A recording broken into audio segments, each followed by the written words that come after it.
Today, prepare to witness the strongest wizard monkey you'll ever see, because we are going to be max buffing the top half. Again, as usual, starting with the lower tiers, working all the way up to the Archmage eventually. I know we've only just begun, but I have a feeling this tower has the potential to be the most satisfying so far. Mostly because of its seeking attack, not in terms of its strength, which I guess I personally will not expect to get a very, very high round. Like, just on a whim, I'm personally going to guess somewhere in the around 170s. Let's say 175. You can see how accurate I am by the end of this, but for now, I wonder how long this 2-0 lasts. I would say at least 100 rounds. I also haven't even cross-pathed yet. I actually want to talk very importantly about the cross-pathing later, but for now, I'll buy 202 so that we get extra range, thus making the explosions, or rather the attack, even more magical. Like, is a max buff wizard not just really, really satisfying, even at a tier 2? It's 100% because of those seeking bolts. Great for us, because we don't really have to do much to maximize DPS in terms of, like, targeting options, because it'll most of the time just seek to wherever it wants it to. Here's 95, by the way. Beating it easily. And now for 98, perhaps I think a little bit too highly of the 202. It's only getting up to 3,000 DPS, even with max buffs. But we beat all the fortified, so I think that means we're good for the ZMGs. Cool. Hold up. I'm gonna need Homeland for these DTs, or else it's over. And it's over. So indeed, I overestimated the round. Now let's upgrade to 302. And with Arcane Mastery, we get increased range, so we can attack much earlier. That's great. I guess on top of increased damage as well, so that's going to beat those DTs, like, right at the halfway mark. In terms of single target DPS, we are looking at only 250. Again, that makes sense for a tier 3 tower and for a tower path that usually doesn't benefit amazingly from buffs.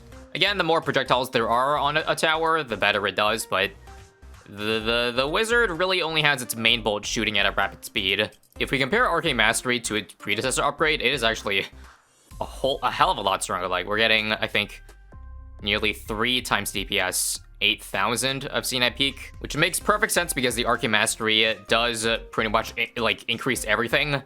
Attack speed, damage, pretty much everything you want in an upgrade. Now this is really satisfying. The way the balloons are, at least earlier, it was shooting in at least the bolts were seeking in a very circular pattern, leading to, at least so far, the most visually stunning moment yet. I think stuff like this is why the wizard likely gets more usage than usual, like, relative to its power. Because it's overall a pretty mid-upgrade if you compare its power to anything else. But it is just fun. If I had to pick, like, a favorite tower just based on visuals, I suppose it would be the Top Path Wizard. I can't deny that. It's looking like 111 might be the end of the line for Arcane Mastery. We only have not a lot of track length left to beat BFBs and Cerams, but luckily, we're holding on. I think because of the Seeking, it's without a doubt that Logs is the best map, because Resort, like, you can't benefit much from it. Just getting that out of the way first. Here's 116, by the way, where I think we are probably dead, because even with Homeland, it is getting Pierce capped. Good try with the 302.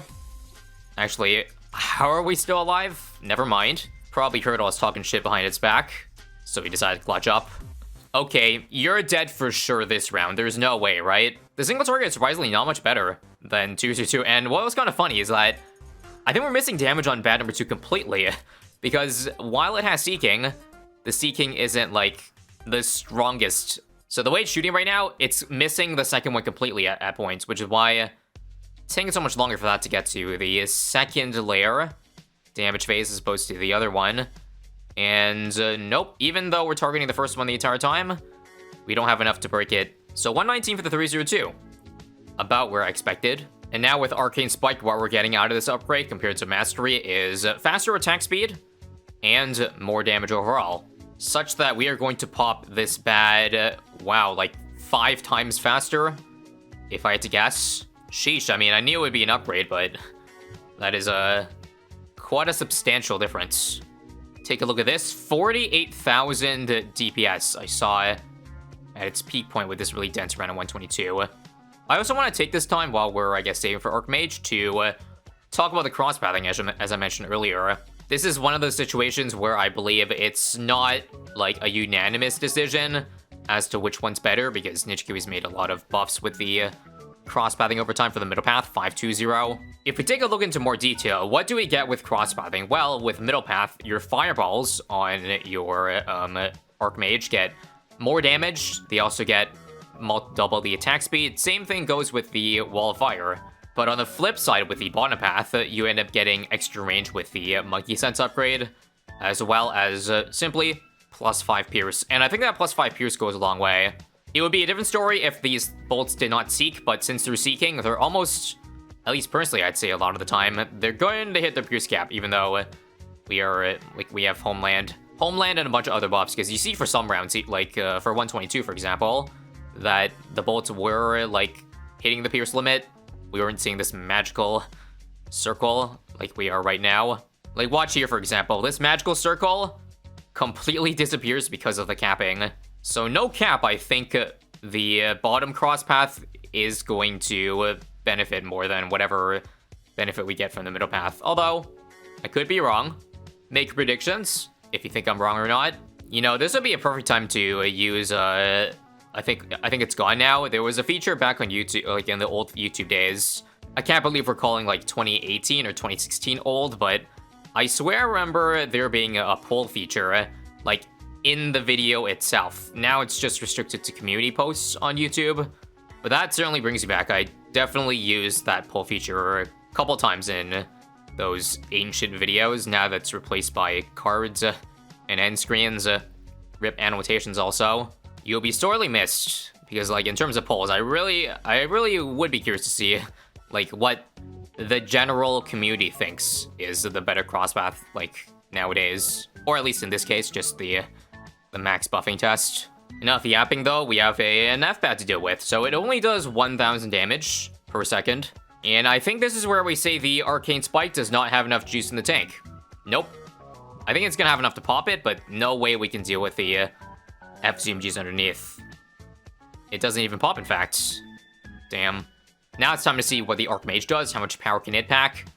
Looking like about 3000, so more than double, close to triple. Makes sense because the main bolts are increased in attack speed even more. I think it's double attack speed. Don't forget to the Dragon's Breath, so the wizard essentially acts as a 5-3-3 tower. Mom, can we have ultimate cross-pathing at home? This is ultimate cross-pathing at home. Honestly, I kind of like if there was a way to remove the shimmer, because technically if I used Dorello's count pot, I would like the +1 camo damage to come along with it. Right now we're just getting the range, which is still fine, because it's definitely needed. Despite how big the range is right now, it's still missing a little bit of the entrance. So I'd like to show up that part. But yeah, Archmage visuals go crazy when there's enough balloons on the screen, because we get like, I guess when we see DDs come in, also the shimmer effect is amplified. It's kind of funny because the shimmer effect only, like, looks like it works visually. Only goes to the original range. Meanwhile, it, like, triggers well before that. See again. Don't underestimate the power of the deep breath attack either. Even though it doesn't seek, I'm pretty sure it does, like, a fairly low amount of damage. Meaning it would benefit really well from the TSG perma buffs that we're getting. And I think because of this flame attack potentially being very important for DPS, we have to stop doing the lazy man's micro, because it actually matters like how this thing shoots now. So 3 bats this round, the toughest we've seen so far, but not a problem. Again, just tapping out here to show you the wonderfulness that is the max buffed Archmage. Here it is in its mighty glory, spinning circles around all the ZMGs here. You love to see it. Okay, take a look at this here. Now that is beautiful. Very brief, but beautiful. Not gonna lie, I feel like a child again, staring in awe at all these visuals. It turns out I might have severely underestimated my prediction at the start, because it is going to beat or at least gonna pass 175 pretty easily, because there's still quite a lot of leeway to go. Only 2 bends, extra bends on 174. I guess things don't really get tough until maybe the 180s. There's only 1 bad this round, so it should be very easy. And yep, just like that, prediction shattered. I don't know if it's just me, but I've noticed that funny things or weirder things happen with the bolts when you set it to strong. Like that pattern, for example. Pretty much have to do it whenever there's a bad sprinkled in with other balloons this round. And this is going to be our toughest one yet, I think. See, it doesn't seek all the time. We don't have any damage going on the ZMG while our Bold is focusing that way. So I might have to switch to first just to clean up. Is that right? Yep, right now. Back on first, back on strong. And let's catch DTs, please. Thank you. And let's have Homeland for the end here. Otherwise, we might lose. But I think we have at least another round to go. What can I say so far about this? It's another tower that just exceeded my expectations. Now, I remember this infamous bad round. The Apache struggled to this. But could one Wizard God handle, like, match up to its power? Unfortunately, I think right now the answer is no. Just because of that one pesky pad in the back that we don't have full damage on. So I'm thinking it's a GG. I'll try a couple more times here, but it's quite impressive that it can be those three, like the insides of all them. But there's just not enough time, sadly. Couple more tries. The only thing I can do differently here is, I guess, put it on last.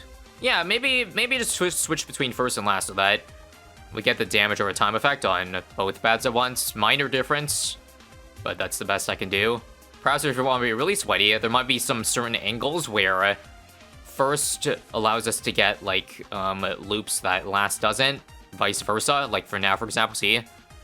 Loop across both, but I think it does it both ways right now, so I don't know. Is that really helping in any way? Well, that seemed to be worse. Alright, last try here. I've tried too many times, and I think this is my last resort. AKA, leave it on last. Just focus all the bats down, and then leave this to last minute, but nah, you see, even if I did hypothetically beat that, there's no way there'd be enough for that bad back there, so 186 for the 502. Of course, we can't end this test without trying 520 as I said earlier, to see if that's stronger, and I mean, so far, it looks much more interesting. I mean, look at that insane wall of fire on the track right there. Harder than the surface of the sun, I bet. So we're gonna jump straight to the round, 186, and I suppose we'll see. I think, like, if we're talking about single turret damage, then without a doubt, this is better, because we're not getting Pierce capped on 4 bads, obviously. So we're pretty much getting, like, that's a damage buff all times of the day, is it not? Well, let's see. I'll also try my best to, like, make sure to target the wall fire so it hits 2 at once, like over here and, like, and the last bad, for example. They have such a big hitbox that I can do it something like here, and then that'd probably be decent. Let's do up here now for the corner. And yup, it is beating it by a mile. So I might have been wrong. Wall of Fire, Archmage, Supremacy, guys? It's looking like it so far. Like, the reason why I thought 502 would be better is because I would assume we would have died to, or there's a good chance we would have died to DTs. But I guess the lack of Pierce is made up for by, again, the Wall of Fire, which probably, like, pays itself off. Because, I mean, that Wall of Fire alone has a lot of Pierce, and on top of the fact that it likely gets insane damage boosts from, again, TSG buffs. The only downside I could really say is that it's just a lot laggier. But we can live with that trade-off, right? So if we beat this round, then we actually do beat Apache Prime. Like, take a look at the single turret bad damage here. 7.5k. I don't think I looked before how much DPS we were getting, like, with 502, but I don't think it was anywhere near that high. And even on 180, where, like, we're popping bads at the same time we were popping bads 10 rounds earlier with 502. Easy. I promise I'm not saying this after the fact, but before I started this run, I actually was highly contemplating a 520. I thought it would actually be better at first, but then I changed my mind and thought it'd be 502 throughout the course of the run. Again, it's a well-done job by Ninja Kiwi if it made me think that hard to decide the right cross path. I think even 190 here is looking good, yep. I guess also the fact that if you take the time out of your day to micro the wall of fire, then you can maximize its damage so much more. It's almost like we have a Bloon incineration, you know what I mean? I don't even think 2 bads are much of a problem here, hopefully. Nope, we're gonna have Homeland again, so I just gotta switch to first when it pops. I'll just do it now to be safe. Land some wall fires back here, and clean up 191. And make sure just to lay it even further back like that. Good. I think scaling is gonna get us here. 2 bads, this one's popping extremely late. Come on. Ooh, every life mattered there. Only 30 left, so now, again, just drop wall fire preemptively in the back to save us. Something satisfying just dropping a long track think everyone mattered there too. Okay, but there's no way we beat this many bads now for 196, right? To think I very well would have considered betting my life savings on the Archmage not make it to 200. Good thing I didn't, because there's a good chance right now. Okay, so Homeland up. Please pop that last bad. Into DDTs. Nope. I think what I'm gonna have to do here is pop, or target last again, so this bad has a bit more damage on it. So we pop at the same time as those other ones. Here's what I mean now. 2 of them popped. Please activate already. Like this, last. Popped. Oh, nice. That was good. And then we can easily clean up these EMGs, right? Yup, just 1 left. And another line of wallfire. Whew. 15 lives now. You know, even I'm surprised sometimes when the margins for beating around are that thin. You would never think 15 would matter. I don't think I could have gotten a lucky receipt because I only have 1 bad on 198. Good news for the Archmage, I guess. So just 1 round separates us from the big bad boys. That is actually insanity, and we're lucky again. Only 1 bad? That's why we always have to take these tests with a grain of salt, since so much can be different between runs, since the rounds aren't standardized. This one's popping much, much slower, though. Can I... I'm not going to beat that time. Couple more attempts. Approximately 3 billion tries later, plus or minus 3 billion. And nope, DTs are far too healthy every time. Still, mighty impressive though. I didn't think it would be anywhere near as good as it showed. But now you know, if you're super buffing the Archmage, always go for Wall of Fire.